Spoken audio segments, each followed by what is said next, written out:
We made it just in time for another edition of Cat Calls. Ba, ba, ba, ba, ba. You are now watching Thursday. Oh, Eric, I'm so glad that you're adding this to the playlist. You mean the song or the entire thing? Because that song, that is a Cat Calls exclusive, but I'll send it to you if you really want me to. You can have at it. freelibrarymusic.com. These hats are not free. These hats are part of the official Super Cat World merchandise. Check the fucking fit, bitch. It looks so cool. But I didn't come here just to talk to you about my show, Cat Calls, which airs on Thursdays here at YouTube/@SuperCatWorld. No, although you can also find Cat Calls on Spotify and Apple Podcasts. All of that information dumping. It's just like, what are we even doing here? I'll tell you what we're here to do. We're here to interview someone folks might say is, I don't know, the man who owns Miami. He isn't actually, but he is kind of like the king. He's kind of like, you might call it the monopoly of nightlife. I don't know. Let's stop beating around the bush. I need everybody in the chat to give it up. A big round of applause for my friend, David Sinopoli. Today's guest, David Sinopoli. I know, he really does deserve all of that applause. David is someone that I have known for, okay, if I do the math, it's probably something like 15 years. Anyway, I first met David when he was throwing parties in Gainesville, hosting DJs like Skrillex, Wolfgang Gartner, and others at these big venues in our college town.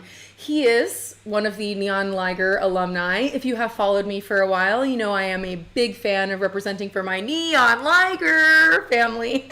Shout out the whole crew. Some of them have been on Cat Calls episodes. Durante comes to mind. Go watch our interview. Shout out Neon Liger. David would bring these big DJs to town and I would interview them for the student-run newspaper, The Alligator, or for my own blog, freshwetpaint.com. Shout out that crew as well. And when David moved to Miami after university, I followed suit, not like on purpose, but that's just what happened. And we picked right back up where we left off in Gainesville. He was still booking acts like Slow Magic and Digitalism and a bajillion other amazing bands and DJs at a bar called Bardot in Wynwood. And I would interview them. And it was now for the Miami New Times, where I was just getting my post-collegiate career started. And I, of course, have gone on to write for many publications, even starting my own thing here with Super Cat World. Wink at the camera. And David has basically taken over Miami. He started 3 Points Festival with his friends, which this year features Justice and Massive Attack, among many others, in October in Wynwood. And David went in with some friends and fellow promoters, bought Club Space in downtown. He also runs Floyd, The Ground, Jolene Sound Room, Factory Town. I mean, it really starts to sound like half the venues in Miami. It really is a Sinopoli monopoly. Yes, and shout out Bardot, was the jam, just like the best club ever. David is not just a monster promoter. He's actually a really incredible DJ. He's the only person I've seen drop a Bauhaus remix in a lounge full of techno heads, and it was like amazing. So to get things started, I'm going to play the after movie from 3 Points 2023. It's going to give you a taste of what that festival is all about. I know some people in the chat have been to 3 Points, but I know some people in the chat haven't been. And shout out this 3 Points t-shirt. Oh my God, you gotta see the back. Hold on, the back is so cool. Shout out E-Man, who designs all these things. Everything about the 3 Points like family and festival is just so fun. I love it so much. And I'm really excited to have David on the program to talk all about how he makes that magic happen alongside all of his amazing collaborators, because it definitely takes a village. Watch this 3 Points 2023 after movie. When we come back, I will have David on the line. Make sure you have your questions ready because, as I am so fond of reminding you, this is your show as much as it is my show, and it is all about you being part of the conversation. So thank you for being in the chat. Watch this, come back, interview David Sinopoli with me, everybody.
Yo, we did it. We did it. Everyone give it up to my boy, David Sinopoli in the house.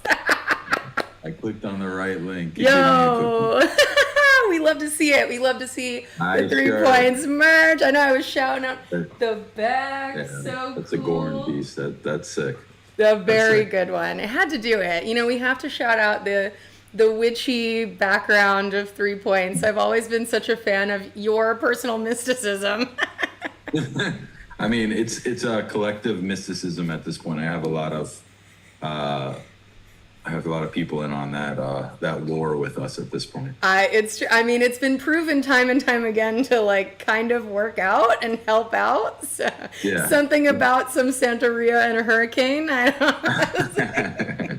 Yeah, we've been lucky. We've been fortunate. We've had some shit luck, and I think getting through those adversity pieces has kind of created this like philosophy with us that we just got to keep pushing. Yeah, absolutely. And I think it only stands to reason that like nothing's ever going to be absolutely perfect. And I'm sure you of all people, 3 Points of all events, like taken from a face value, it's very easy to imagine like Wow, look at it go. But this is so crazy. I was talking to somebody and I said something about going to 3 Points, and she was like from New York and, very cool person. But she was like, yeah, I went to the first one. And I was like, wow, did you really? I've been to all of them. And she was like, yeah, in like 2017 or something. And I was like, that is so funny. You think that was the That first was the seventh one. It was very cute, but to that same point as like, an overnight success takes 10 years kind of thing. And like, We were told that it was going to take, like all the philosophy on festivals was that it was a 7-year process. So we were told that, the first couple of years you lose money, then you break even, and then by 7 years you're doing your thing. It's not like that. The business is year to year, and it's a brutal business. You spend 300 plus days planning, and all of your revenue and all of your work and all of your outcomes for your annual year and everything, and your future and your debt and everything is locked into 2 days, which play a huge place. And it's a lot of pressurized intensity, which I think creates the magic of festivals. That crazy like slingshot of preparation, and then everyone coming in and enjoying it together. So it's unlike anything else, but you have to be quite the masochist to like the business. I know, for real. And you haven't just stopped with 3 Points, like you have your hands full, you and your entire team. I want to always shout out the whole team, the whole collaboration. Yeah, but you fuckers are really nuts, huh? Yeah, we doubled down and tripled down in a lot of areas, but I feel like more is like to have 3 Points by itself on an island, it wouldn't be where it is. So the partnership at Space, the partnership at Insomniac, the partnership with Coloma and Davide at Space, and then into 3 Points, I think even Jolene and Floyd and every little piece kind of plays its role to allow for this festival to be at its potential.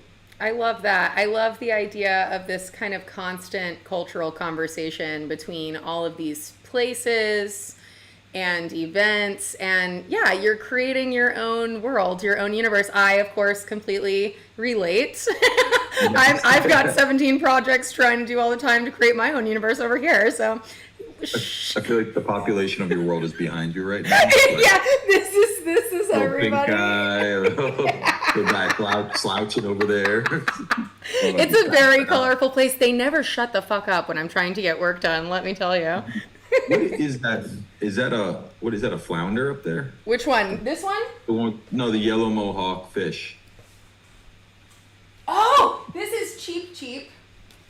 This is Cheap. These are the jumping fish in Mario. Okay, yeah, I knew this motherfucker. You know this motherfucker. He's a real asshole. Yeah, no.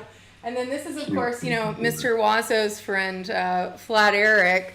Shout out Ed Banger on the low key. Yeah, I see him. You see him? Okay, but before we get too distracted with all of my friends, although thank you for mentioning all of my personal team. Couldn't do this without them either. Speaking of just how absolutely mind-bendingly crazy you'd have to be to want to throw a festival like 3 Points and fill a calendar of events in a city like Miami, I want to really get down to the bottom business of how you got here. So what was the first party you ever threw? And not just talking about things at like the vault and whatever, like, did you ever throw a fucking party in school? Did you ever, when did you just create an environment where people could get together and enjoy themselves? That's interesting. I mean, there was probably some things I did in high school that were like get-togethers that turned out to be great, but I think the first one was probably like my 21st birthday. Oh, tell me about it. We had a house, an 8-bedroom house in Gainesville, and we booked a band for the outside area, and then we put a DJ in the house, and we bought a bunch of alcohol. Sounds like a mini festival. Yeah. And the cops came, and I jumped on the later gator, and I got out of there. You ditched your own birthday party. My birthday party, but for the first couple hours before it got shut down, I was sick. Yeah. And that actually, there was a promoter, guys that threw parties that were at the place that offered me the job to work the door and bring my friends to their club. And Because of your birthday party. yeah, my friend who I was living with at the time was DJing at this club, which Okay. was called 238 West at the time, which ended up becoming the Vault. Okay. Where we met over there in those times, Cat. So I got brought into there. He was DJing. I worked out front and I checked in everyone's guest list. Like all the promoters gave me all their guest lists and it was printed out on like computer paper. Hell yes. And I had a clipboard and I wore like a very cheap tie and a cheap shirt. And I made like $50 and I brought like all my friends and if they got there on time, they were able to go in for a reduced cover. Nice. And I just kept doing that. And then I was right across the street from this thing that was the Florida Theater and it was abandoned at the time. And I ended up coming to a staff meeting early and I walked across the street to the Florida Theater and there's this guy in there and his name was Pickles. And Of course. Pickles was like the handyman that was there for the owner that was getting this place back up to code so they can open it. So I asked him what he's doing, and he had like a hip hop party on a Saturday, and was like, "Can I take the Fridays?" I was still just a doorman for like 2 months over there. Wow. And he's like, "Yeah, sure." So we opened up a party across the street from where I got hired from, and we did live bands. We didn't do DJs. And we did 1,000 people the first time we did the party. Like we called it Froggies, and all these people from the music scene and from the student body came there, and we charged $10 covers. Wow. Like $5 Jaeger bombs and all these weird drink specials, and we ended up making like I remember walking away with like $6,000 in cash, and I was a college student and I was serving tables to like get by, so I was like, what the fuck is this? Yeah, right. Like fucking life hack. So I was like, all right. I paid off my student loans. I was so completely sufficient, like self-sufficient for my parents and everything by like 3 months into it. And then I started a bus and promotional item company that would just basically take the student organization's plans, what they were doing for their like mixers or their trips, and I would print them t-shirts and rent them buses as like a third-party organization. And in exchange, they had to bring people to my Friday night party. Love it. That was the start of a thing called social study that I did for a while. Yeah. Just funnel everybody to the good time. You're like, I was just, I think I was looking at ways to lock these people into these big organizations because it's like kind of like cattle calling for like gathering when it comes to these huge parties. It's like you got to get these different, and like all these organizations kind of follow to their cliquey.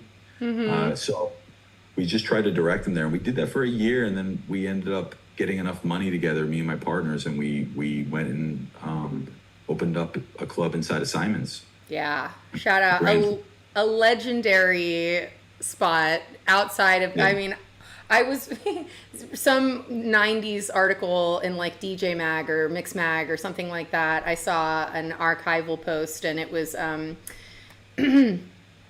my gosh, their name's gonna escape me. The two guys Marsha and Digweed? Thank you. You know exactly who it is. Sasha and The 90s Digweed. Trance. Yes. It all went through there. Yes, and but the article in the 90s was like their top 5 favorite clubs in the world, and it had Simon's on there, but it was so funny because it didn't call it Gainesville, it called it Gainestown, which I thought was hilarious. Like they just Gaines Vegas. Yeah, we took over Simon's and we didn't know the history. We just knew that it was owned by this guy named Simon who we paid rent to. And then what we found out is that 1999 and before 1999, from like 96 to 99, Gainesville, Tampa, Orlando were really big progressive house, trance, jungle. Yeah, drum and bass. Like, Orlando Breaks is a whole subgenre, you know? I mean, Diplo was around there in Tampa at that time. It was crazy shit. Paul Van Dyke, Rabbit in the Moon, DJ3. So a lot of stuff was happening in Florida that a lot of people weren't talking about. And he had a place called Soul House, which is all these like French Victorian houses that were connected. There was 4 of them, and he had different clubs in each of them, and they were the after parties. So Simon's would close like 4 or 5, and everyone would afters at Soul House. The city of Gainesville hated it so much that in 1999 they changed the laws and made it 2 a.m. curfew. That's why it's still 2 a.m. Oh man! They're called the 99 laws, and then they eminent domained Soul House and put the fucking courthouse that's now there. Whoa! I love that you're dropping some real rave history right now. Like, yeah, and it, literally, Kat, that's how Gainesville operates. That is a good old boys, small town, small thinking, small penis ran a municipality, and they had a lot of fucking hate in their eyes for anything that didn't look like a country bar at that time. You know, it's crazy. It's crazy because I look back on the years that we were in Gainesville partying our asses off. We're voted the #1 party school in the country while we were there. I think we definitely did our parts. But like, I just feel like, and I feel the same way about Miami too. I'm like, the party scene, the nightlife scene, the cultural scene in any town or city, it does so much to bring vibrancy to the area. It draws tourism. It draws so many lifestyle aspects besides money. It's always crazy to me when people want to like rage against that. I understand that there needs to be space for all lifestyles, not just the crazy vampire people, but it does so much to bring life to an area. I think it's just about people not understanding dance music and the culture of dance music. And I think at the time when we were doing it there, especially in the Simon's era, when we were up there for like a year and a half, we had that club for really a year and a half. And in that time, we were raided by ATF, fucking DEA. Like they were sending people. That's so crazy. And I was like 22 years old. I didn't know how to to defend ourselves. So we ended up having to give the club back to Simon. Wow. And I ended up leaving Gainesville a couple years later to move to Miami. And the lessons I learned there was a real college, like running against the wind in Gainesville and trying to build a culture in Gainesville allowed me to kind of hit the ground running in Miami, where there's a lot more support for nightlife. Yeah. I think that really allowed me to come here and go quick. Like I got down here in 2010 and we started 3 Points by 2013 because I was, basically going against the stream in Gainesville that made me kind of operate in this way that when I got the support from the city, it felt like, wow, the city wants me to do this here. Holy shit, that's awesome. I can't believe I'm not, the police are not coming to shut us down right now.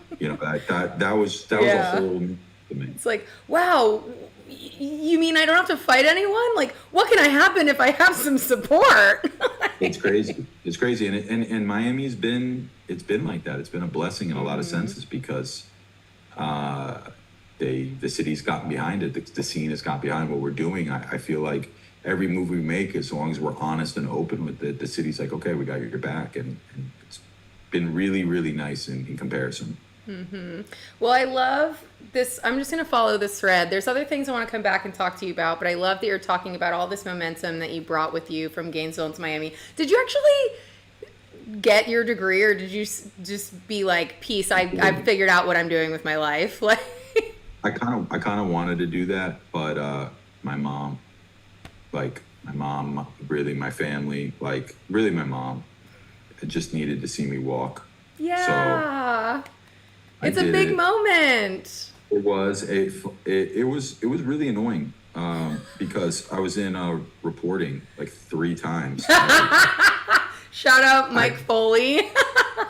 He's the third one I got was Foley, and Foley knew I failed twice, so he's like, you know what, I'm gonna work with you to not have to take it a 4th time. So that was annoying, but I got through it. Weimer was great. I know how to write an email now. That's about it. I've heard you're quite good at writing emails. I've heard you're quite good at negotiating, actually. Your negotiating powers are pretty... That had nothing to do with school. I could tell you that much. That was just the school of hard knocks. That was just these mean streets. It's me getting burnt 100 times to learn, okay, don't don't do that again. Hey, I love that you say that too. Let's keep reminding folks out there, like, you might sit around thinking, God, I'm really fucking this up, aren't I? But it's like you have to fuck up over and over and over again until you can do something right. Yeah, and even like I have a lot of people that it's really nice. Like the team I have right now is a lot of people that have been with me for a long time that I've watched grow in their career and also watched me grow right next to them. Like seen me become like a CEO of a company that I have I've never been a CEO before. So like I do a lot of like business operations now and I do a little bit less booking than I used to. And I have people that are booking a lot more in our offices. If it's Carlos or Davide's team with Danny and Carlos and Johnny and Alexis and Santi and the whole team, is really in on it.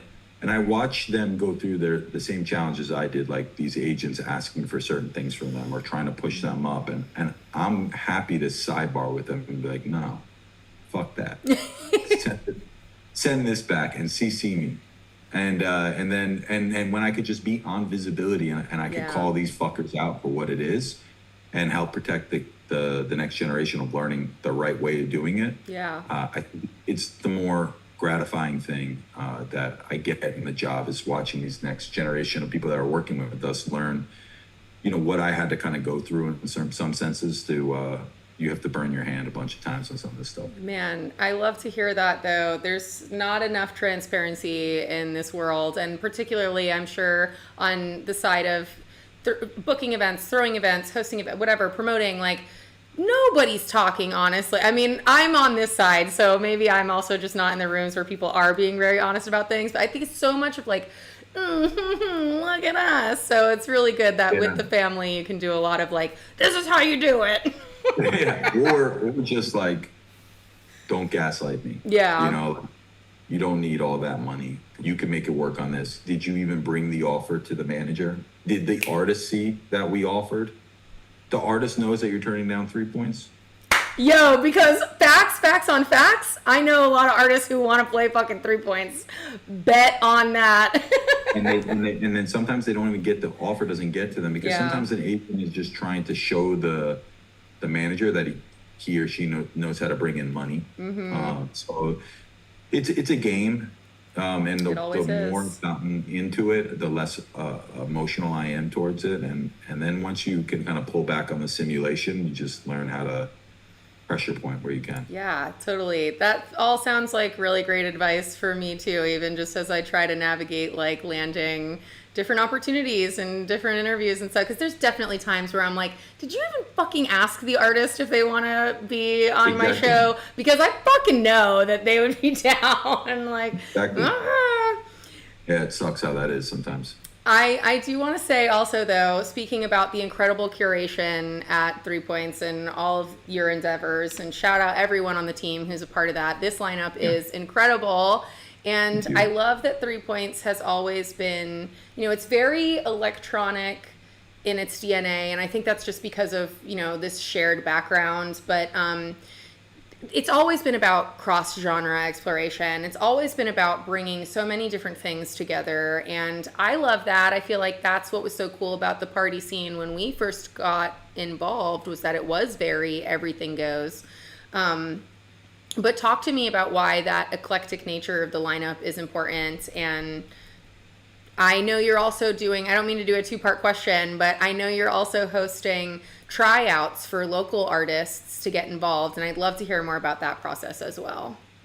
Yeah, I think this year's lineup is my personal favorite lineup we've ever put out. I think that I have people on my team right now that have been with me for a couple of years that know the business and know what we need to do outside of the cool shit to make the business make sense.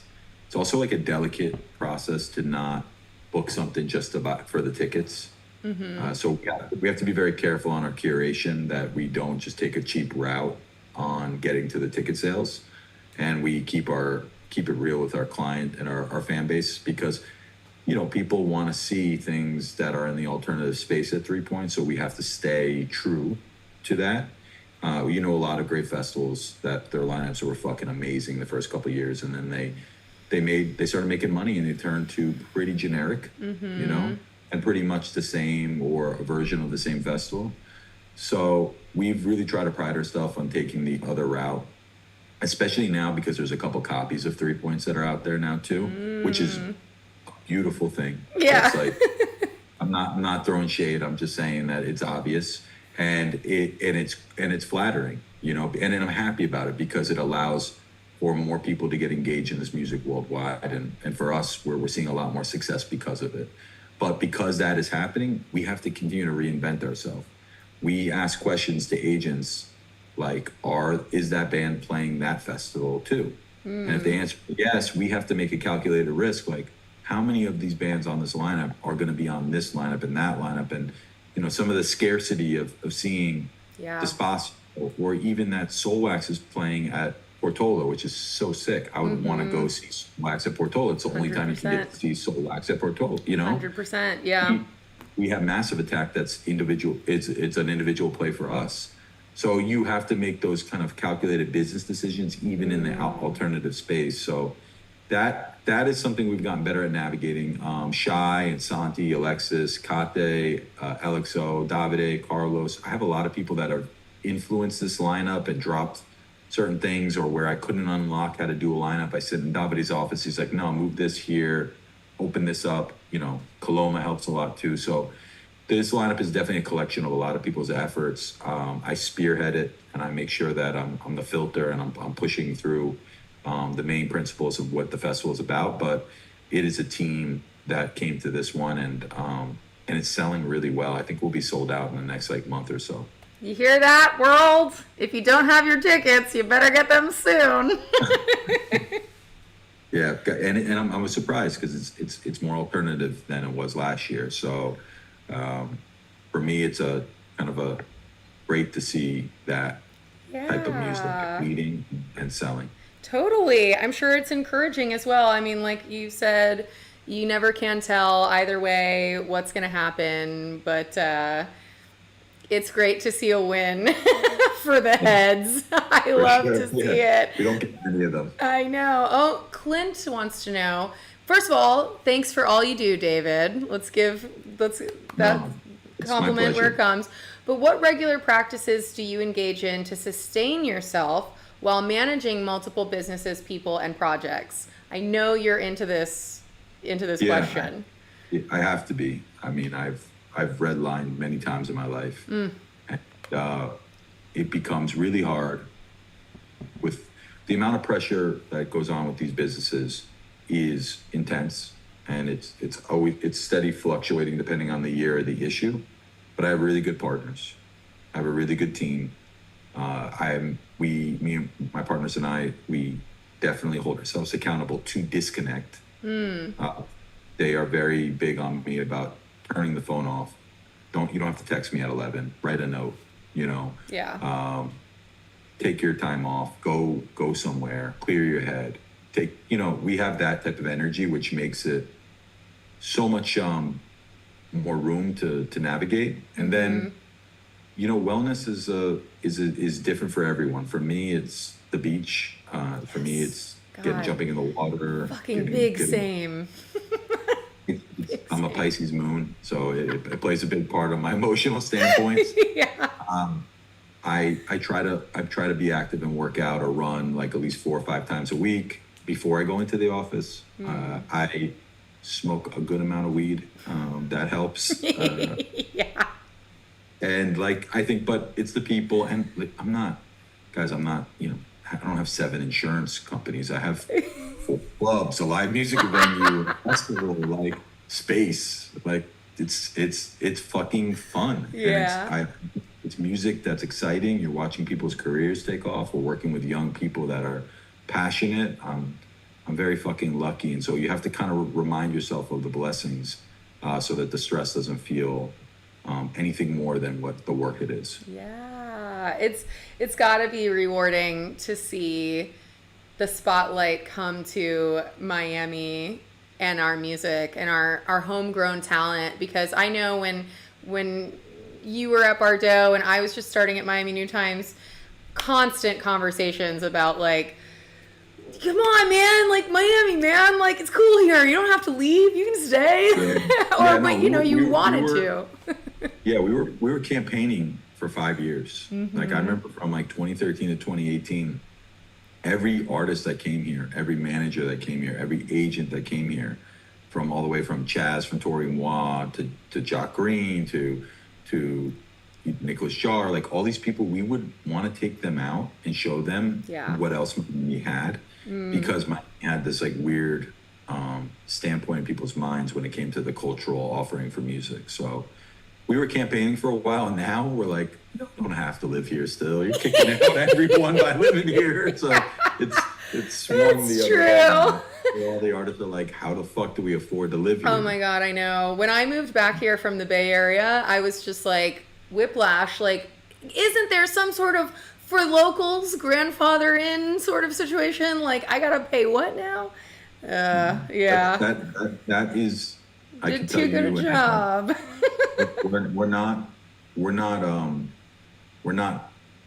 aware right. of that issue, and we will be rolling something out soon that will have our opportunity to help in that situation, because for a long time our mission was to build infrastructure for the artist scene here in Miami to play in, right? Venues, clubs, festivals, opportunities, right? We'll give opportunities, and opportunities allowed for our scene here in the music scene to develop on their own subsections of music and scenes, right? And it also developed some sort of like benchmark and goal that they can work towards, that we constantly kept refreshing.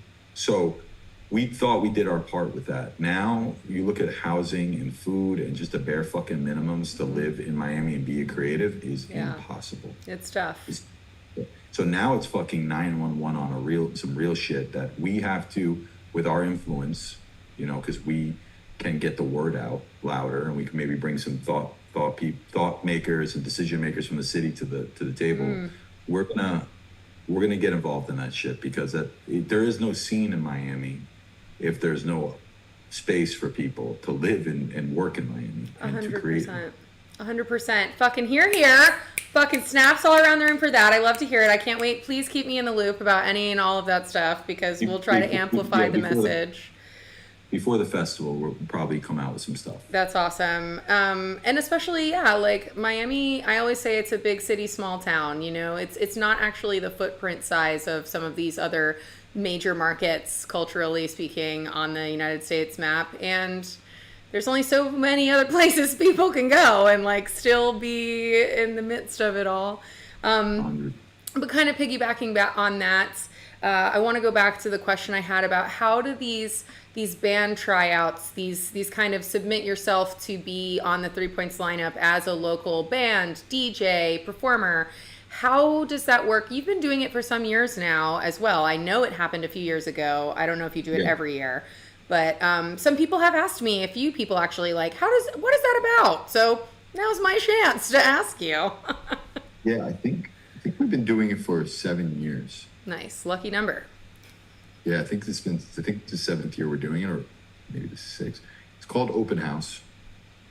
We didn't want to do like a battle of the bands, but in some sense, it's like a curated battle of the bands. So we are out there in the streets 365. Like, we have a lot of the venues that they play at, and then if we don't, we're always peeping from other people that we know that are running these spots, like what's coming up, what's good. We take recommendations year round. So, like people like the Farm Boys, who are popping right now in Miami, they came to me like 6 different ways, but Rolly was at the club all the time, just vibing. Yeah. Same with Hovey from Highlight. Like, these bands hang out and they are friends of friends. So we know a lot about Miami scene, but then there's so much we don't know, or that maybe doesn't have the in with us to get our information and X, Y, and Z. So we put out this opportunity where any band or creative sound creator can put their music, and they can fill out a application to play at Open House, and then we do 2 nights with two different rooms, right? Like more of a producer, small band room and a big band room where we do tryouts. Not tryouts, but they basically perform for 15 to 20 minutes. Right. We have a lot of the team there to like look at and see how they perform, how many people came to see them, is their experience, are they ready to be on a festival stage? Right. And then we put out like, anywhere between 4 and 10 spots a year that is from the open house. That's so awesome. So I just want to clarify and be sure, this is something that people could go and watch as well, this open house actual night of performances? Yeah, it's the most wholesome event we do all year. I need to go. I can't believe I haven't been to it before. And then like alumni from open house is like there watching the new band. It's really sweet. That's so fucking cool. When is it this year? Do you have the date on the top of your mind, or I can get that info for people? End of August. The applications are open right now. Yeah. They're like rolling right now. Wow, that's so fucking cool. I'm definitely going. I want to go. Yeah. I want to go. And there might be one in our old stomping grounds in Gainesville this year too. Oh, there too. Very sick. Shout out BJ if you're watching. I don't know if you're out there.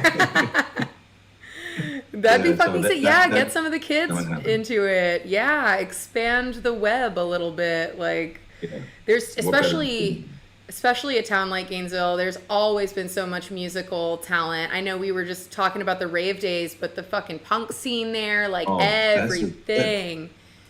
Fest is sick. And then they have, their punk scene's amazing, and they have a lot of alternative weird bands. Yeah, a lot of weird shit. Love the weird shit.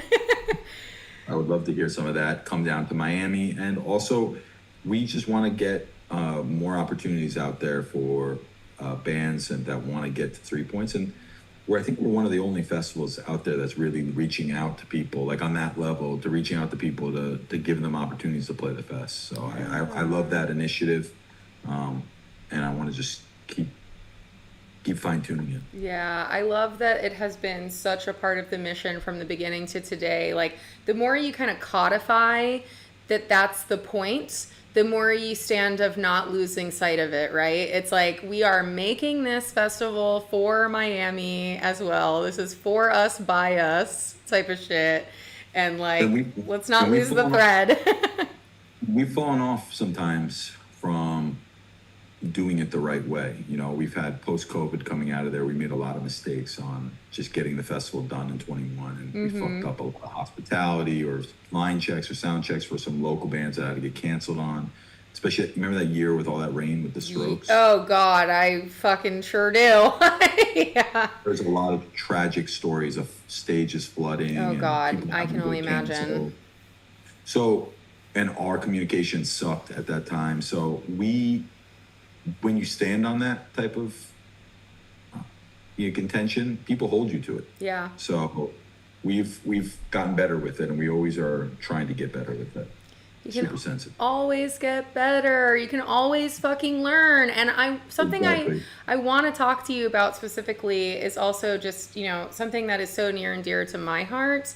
And I take a look at, you said earlier, you moved to Miami in 2013, 3 Points started. Like, you didn't sit there and hand wring for a decade about, well, if I was going to do a festival, how would I do it? I would do it like this. I would need everything to be so perfect. And I feel the same way. Like, I'm always, I started cat calls, I start my newsletter, I start whatever I'm doing.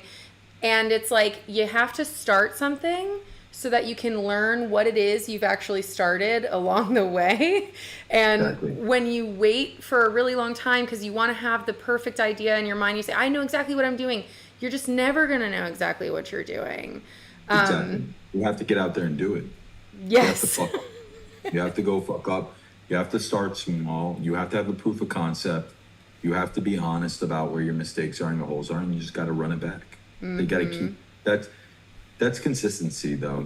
I feel like in this day and age, there's people that have been distracted their whole life by a phone or by a shorter songs than usual, shorter algorithm than usual. Like, we're being predisposed. We're probably taking in oxygen faster than we should, so we die faster. Like it all in general is just happening too quick, and people give up because they get exhausted, or like you said, they over fucking think it with mental gymnastics. You gotta at some point just put faith where faith is, prep where you can, and just go at it, and see where you're at. This housing thing that we're gonna launch is not gonna be like major off the bat. It's going to be the first step. Yeah. And then you build off the step when you gain confidence around you and within you that you can take another bigger step. I love that though. And it's fair. And I appreciate you kind of dropping some of that knowledge, because I constantly feel like I'm evangelizing for this idea of like, if you've got something that you truly care about, give it a shot. Just fucking try. And it's okay if you really just don't know what the fuck you're doing the first few times, because you 100%. will figure it out. And then, to your point, you will be constantly learning otherwise anyways. Like, so. And even if the outcome is that was a fucking terrible idea. I shouldn't have done that. 100%, yeah. Now you can erase that out of your fucking mind that you did it, and you're not a schlep that never did it. That part too. It is That's encouraging. Process of elimination is also really fucking nice. And when you learn that you will survive even an epic failure, when you're like, that was terrible, but you know what? I'm still fucking here. And like, no big deal. one's defining me by this one stupid fucking thing I tried and didn't absolutely smash, you know? Exactly. I've thrown some really bad parties. You can't throw this many really good parties without having thrown some pretty shitty parties. I had a Halloween party called Thriller. That Gigamesh, Danny Days, Shut the yeah. and Crack in 2008. Oh my god! Honestly, it sounds like it should have been a banger. It was not. Ask Danny about that or Caleb about that, but I it was will. embarrassing. It was terrible. I lost a whole shitload of money, and honestly, it definitely took the wind out of my sails for a while. And it was by chance that I did another one, but you gotta not take it that. I took it really fucking hard. Yeah. Well, that's early days too, so. And it was a lot of money to me. So yeah. it was. It is what it is. I actually went to Bordeaux because of that show, because I was like, I can't do anything big. I got to do small shows. The music I like is too niche. I need a small venue. Yeah. Okay. I can't bite off these 2,000 person shows or these 1,000 person shows. If I do a 200 person venue, I can be weird and cool and abstract, and it can maybe work, right? So the next show I booked was Tori Moi. Oh wow, nice. At Bordeaux. At Bordeaux, it's my first show there. Then Mike Snow, and then Matt Kim, and just kept doing that indie thing for a little bit, and that music rose, and I then found myself having to say, okay, I need a bigger venue. Yeah. Grow with the sound you're in.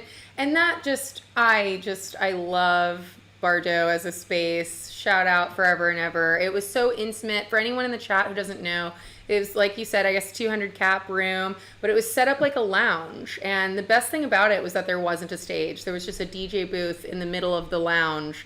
And so everyone was always gathered right around the artist. And if the artist wasn't a DJ, that artist was right fucking there in the middle of the living room, right? And it was so sick. I saw some of the best sets of my life there. It was amazing. Because if you got close enough and you were right next to these performers, or even like 3 people removed, you're literally like, they're sweating on you, they're singing on you. The energy is so level. Yeah. The music is hitting you right in the chest, not down at you or down forward. It's like right there. And we made it so you could smoke weed there. Yeah. I don't know. The show was way better. The best shows of your life were probably mid, but you were on some really fucking good weed there. So. And there was a pool table. It was a really nice pool table.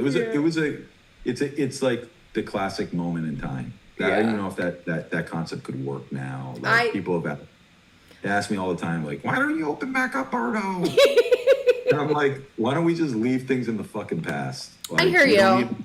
We don't need a reboot of everything. Hey, kind of, in the David Sinopoli universe, we don't have to keep rebooting the old Don't episodes. reboot it, You were yeah. either there or you fucking weren't. But I do want to shout out Jolene because while it is not Bardot, it does capture a bit of that sexy intimacy that I think Bardot had. And it is different, but it is brilliantly lit and decorated, and it's very vibey. And I don't think I actually mentioned this in the newsletter that I wrote about the New Justice album, but I wanted to.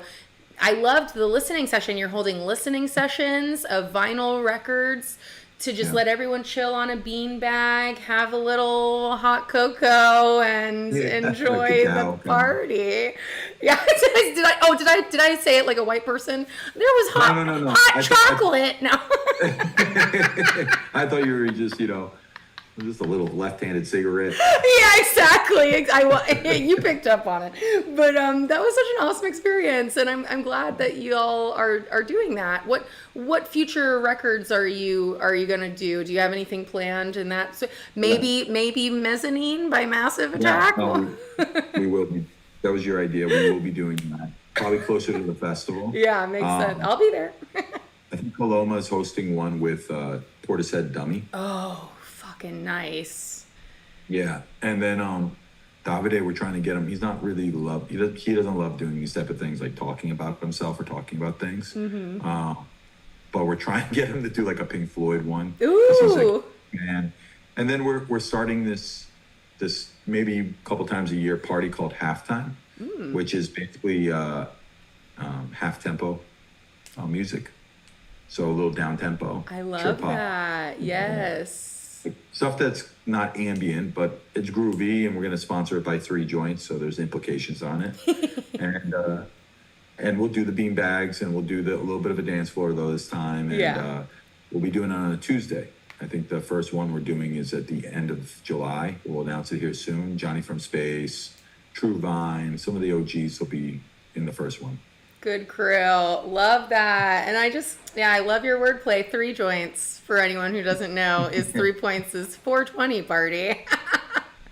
That is definitely a weed idea. But it worked out. I remember coming up with the idea and telling my partners, they're like, you fucking pothead, we're not going to go spend money on a weed party for you. And I'm like, yo, but the culture's changing, and they're going to legalize it one day. And they're like, I don't know, man. So yeah, and then you got the fucking RZA to come to one, so whatever.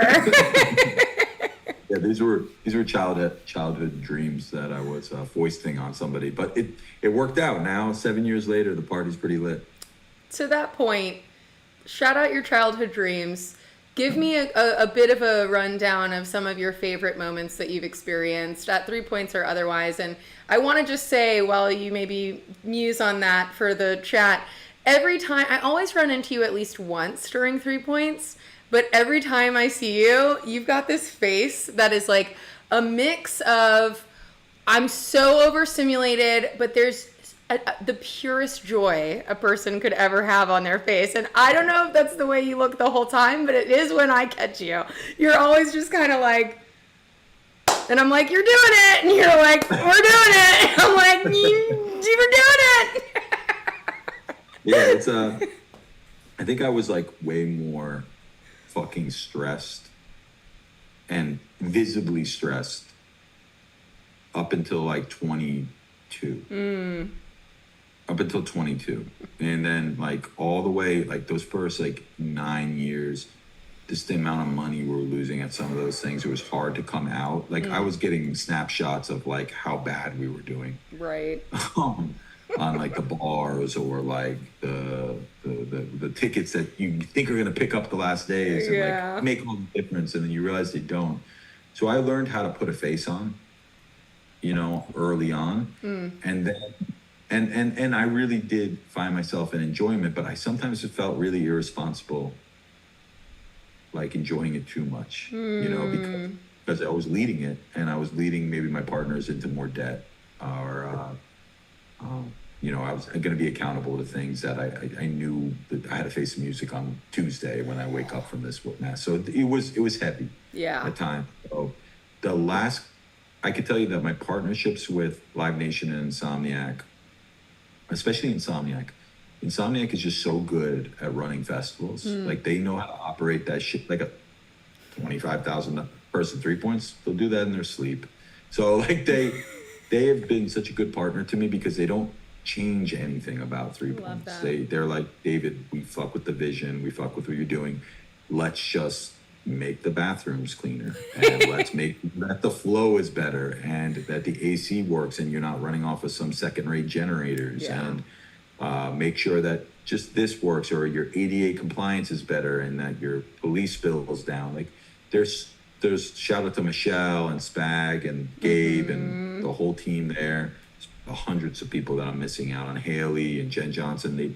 They backbone us really well, and they don't try to tell you what to do with the creative or the change. And so that's allowed me to be more of what I'm best at, which is the booking and the overall creative vision of 3 points and laying it out with the team. So the last 2 years, I have tried to be present. Like I really enjoyed myself last year. Like I wasn't irresponsible. We were doing well. I was in Despacio a lot. I was happy. I was really trying to take it in and being fucking happy with what's going on and being a good host, seeing people like you and not seeing like a stress mess and seeing somebody that's really enjoying it. It's good. I don't want to I don't want to pass on any of my stress for people at that time. Yeah. Oh, I love that. Well, I'm so happy that you finally reached the point where you can enjoy 3 points like everybody else a little bit. I mean, you'll never see it quite the way an outsider sees it, but it really is something special, and it's always had a very strong identity, and I think that is very cool of you all. But my favorite times there, I'll tell you, obviously Despacio is special, and it's in that room where James played the first time ever for us in 13. Yep. There's magic in that whole little loop. Yeah. Rosalia was crazy. Fucking nuts. Yeah. Oh my God. People still talk about it. Rosalia was crazy. Her show was so conceptually on point, and she's just such a fucking rock star. And she brought such beautiful energy to the space. I loved Herbie Hancock. Yeah. I'm a stan for Nicholas Jarre, so every time he played, I loved it. I really love these huge moments for locals. Like we had a cancellation on Sequence one year, and Sister System stepped up at the end after Robert Hood and tore that fucking thing down. It was like a last second like sub in. Kind Music's 2019 Boiler Room was crazy. Blood Orange was beautiful. I've had some really nice moments amongst the work. Yeah, and that's what keeps you going when you have the moments where you're just like, remind me why I signed up to do all of this. How was the space closing party? We're getting close to the end of our call, but I want to know how that was. It was really nice. It was really wholesome. The second to close week, or the second to last weekend when we had Solomon and all those big, I think it was Fisher that turned into Mount P. That was crazy. Like everyone was there. It was intense. And then the week after was a lot more local. Cool. And it was a lot more like a goodbye from the community, and that was fucking fun. Yeah. A lot of our homies played, and it was nice. And I was in there today and yesterday, and the construction is going really well. We're ahead of schedule. It's really a renovation with these stairs, so yeah. We'll be back very shortly. Yay, I look forward to it. And before we go, I'll make sure I get to a couple questions. Catherine wants to know what your big three is, because you shouted out your Pisces moon. I'm a Sag rising, and in Western. Okay. So we get granular. I'm a Sag Sun, but in Western I'm a Sag Rising. In Vedic I'm a Scorpio Rising. Hey, Scorpio. I see some Scorpio in you. I can fuck with that. I don't understand the difference. What is the difference between the Western and the Vedic? It's like, I guess their calendars read differently. So where your birth chart would place on there could be slight alterations of where the planets live. It really is only to do with your rising sign, because that's like the Right. collection of planets that they say is either your true identity or not.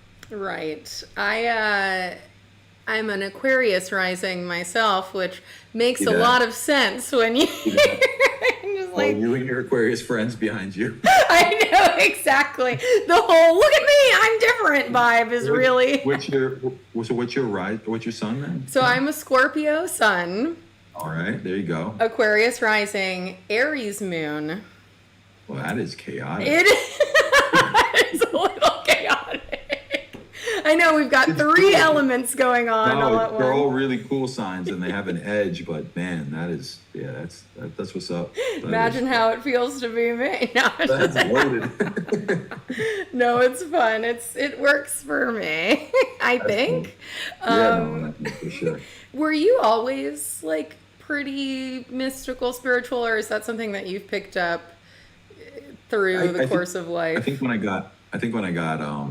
I got sick, really sick when I was 18 years old, and I went into a isolation situation with this transplant I had to have. And when you're by yourself and you have like 6 months in a bubble and you don't know if you're gonna live or die, and you are listening to a fuck ton of music and they're giving you a lot of drugs, you end up in different places. I wanted to do this instinctively, and then I was like, no, but it was like a fucking scary moment. I was like, yeah. Shout out that time you had an illness. Yeah. I mean, really, for real, that was a huge blessing in my life. It was a shifter, Yeah. When your life is given back to you, you hone in on your purpose, and then you hone in on God, whatever God might be to you, and you hone in on all the things you can't control, all the things you can control, and the blessings in between. And from there's many different religions. I think I have a Buddha behind me. It's true. We've got them all. We've got some shout outs happening in the back. You've got your friends too. You've got your Pisces moon friends in the back. I got a crystal right here. I got crosses, places. Like, spirituality comes in many different forms. So It's true. it's like whatever works for you. It's true. And SP shout out in the chat wants to hear what bands or artists out of the US you're really fucking with at the moment, and that is a great question. And I would double down and say even outside the US. Yes, the question is in the US, and then after that maybe share with me anything else. Okay. I like McG. I love Jessica Pratt. I really outside of the US, obviously I'm big into King Cruel. What is his name? Slauson Malone. I love Baba Stilts. He'll be in Jolene this weekend. Those are like bands. And then like DJs, I have a lot of different favorites depending on what the style of music is. But bands, if you haven't listened to Jessica Pratt's new album, I think haven't. I'm gonna go do that immediately. she's incredible. It's haunting. It's enchanting. It's timeless. And it'll be around for a long time. Okay, with that communications college background, just like spitting hot fire, just the adjectives rolling off the tongue. We love to see it. Are there particular sets at this year's 3 Points that you are going to do your best to see for yourself? Of course. I saw you at Coachella, but I saw you at Blur. Yeah. You at Justice. So Justice. Of 100%. I'll be right there. Massive Attack. Right there with you. Yep. George Clinton. Oh yeah! Oh my gosh! I always remember the big names that are not that George Clinton's not a big name, but like the biggest ones on the flyer, and then I'm like, oh fuck, and then oh fuck, like fucking Parliament Funkadelic. He's gonna play at Sunset. into Oh, the night. that's gonna be so good. I've seen him a couple times actually, and he is still a fucking cartoon character. Gotta love it. Got the whole It's a family out there, like, 12-piece band. It's going to be a fucking show. mm-hmm. You know, I'm really excited to see Toro play. Of I'm really course. excited to see Shadow come back from year one. So future. Um, Still too yeah, future for these ones. yeah, that's gonna be good. Those are things I'm looking forward to. That's so cool. We're Oh, already. and the 444 stuff that we're doing this 4-hour DJ set thing in the space that was the Spacio. So we're gonna have long sets in there. Cool. Droxler, Koze, Pachanga Boys, Danny Days is all playing in there. So Hell a nice yeah. long set for you to go check out in there. Oh, any chance to get MKG in Miami? Am I saying that right? I think I don't know. You know, it's like when Is it Krungman was going McG? on. I call him McCool, MKG. We tried for the festival. His price was just a little too high for what he says right now. Yeah. I think I think they're keeping him on a tour right now and building him up. We will get a show in 2025. Will it be at the festival or will it be at the ground or at the band shell? I don't know, but we are definitely in talks about it. Hell yeah. We're getting love for Jessica Pratt in the chat as well. So everybody's nice and educated. We're trying for that for Art Basel. We'll come back to you on that. Very cool. All right. This has been a fantastic chat, as I knew that it would be.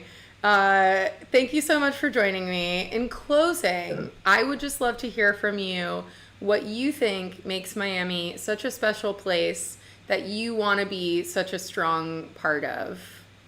Well, I think Miami accepted what we were doing and has accepted and supported what we're doing. And I think in life, when you're following your passions, that's like 90% of it, right? If it is accepted and you feel supported and heard, and that people are like rooting you on and being positive to you, that in itself will make me be like loyally down with that audience. So that, and then it's just so diverse, even with the amount of people that moved here that are not from here recently, it still holds its diverse section of the America that I feel like is the modern America, right? Yeah. It should be an example of what I would say would be the best version of America, where you are a minority in a spot where you have to be compassionate to people that don't speak English. You have to be patient with people that are not like you, and you have to respect all that comes with that. And with that is a lot of culture. It's a lot of different sounds. It's a lot of different understandings and perspectives. And that itself is really dynamic.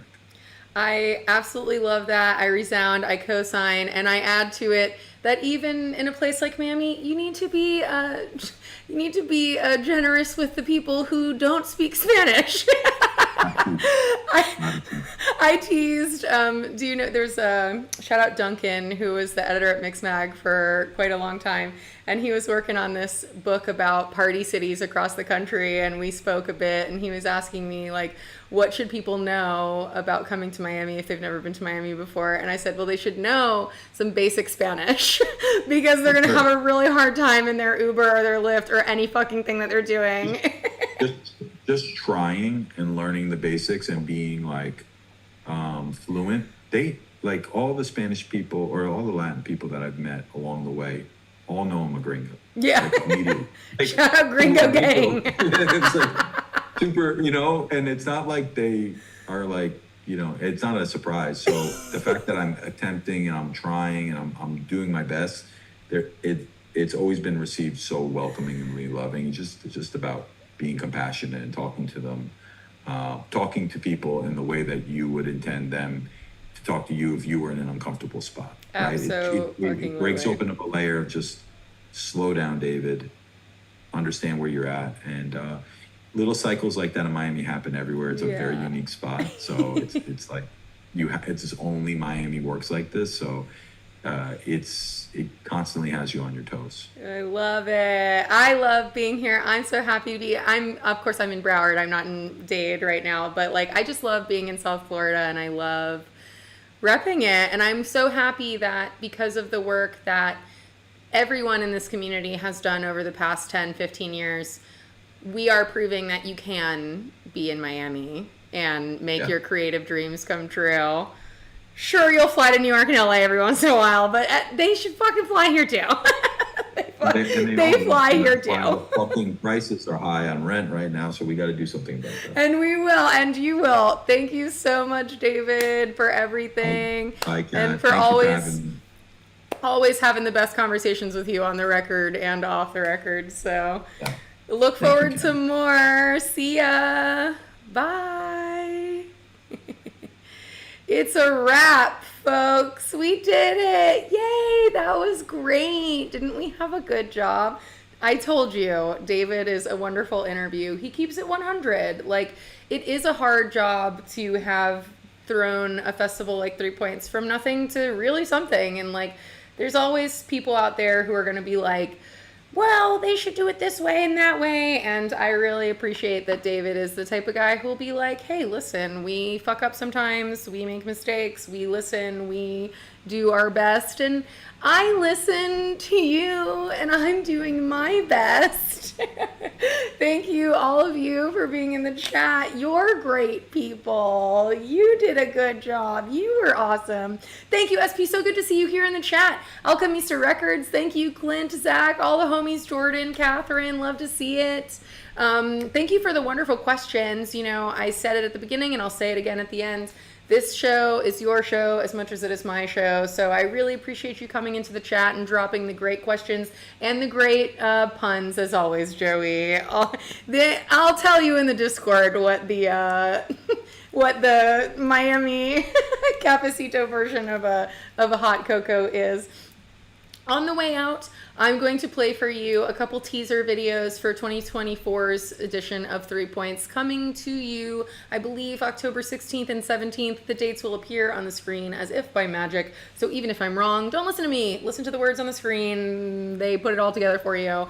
The lineup is fantastic. I know I'm going to see some of you there. I hope to see some of you that aren't currently maybe planning to go, but tickets are selling out fast. I don't have another cat calls yet on the books because I may or may not be out of town 2 Thursdays from now. Cross your fingers that I'm on a very cool, super cool, top secret adventure. But keep your eyes peeled right here on the YouTube channel because I have a very good, so far, I think I can say it's going to be a good Burning Man vlog coming very soon. And more cat calls to come. Cat Call Season 2 all over Spotify and Apple Podcasts if you'd like to go back in time and listen to some old episodes or just watch them here on YouTube. Cat Scrolls in your inbox, Discord, if you want to keep having the conversation. I will drop a bunch of links in the chat as soon as I shut the fuck up. And you know what? Maybe that's right now. Maybe no better time than the present. I love you.